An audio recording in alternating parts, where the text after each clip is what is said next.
কে বাদ দিয়ে মানুষ যখন পাথরের পূজা করতে লাগলো, গাছকে আল্লাহ বলে মেনে নিল, মূর্তিকে আল্লাহ বলে মেনে নিল, পাথরকে খোদা বলে মেনে নিল, চন্দ্র সূর্যকে খোদা বলে ইবাদত করতে লাগলো, এমনি সমাতে রব্বুল আলামিন যখন কুফর ও শিরক বাড়তে আরম্ভ করলো, আরবের মাটিতে মহিলারা যখন জন্ম নিত তাদেরকে জীবিত পুঁতে দেওয়া হতো, পিতা মাতাকে বাড়ি থেকে বের করে রাস্তায় ফেলে দেওয়া হতো।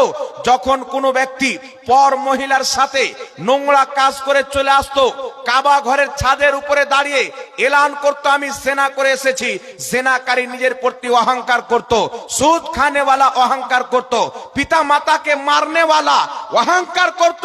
এই কঠিন অবস্থায় মহান রব্বুল আলামিন আখিরি জামানাতে জাহিলিয়াতের যুগে আমার আপনার নবী মুহাম্মদ রাসূলুল্লাহ সাল্লাল্লাহু আলাইহি ওয়াসাল্লামকে এই পৃথিবীর মাটিতে পাঠিয়ে নবুয়তের দরজাকে বন্ধ করে দিয়েছেন।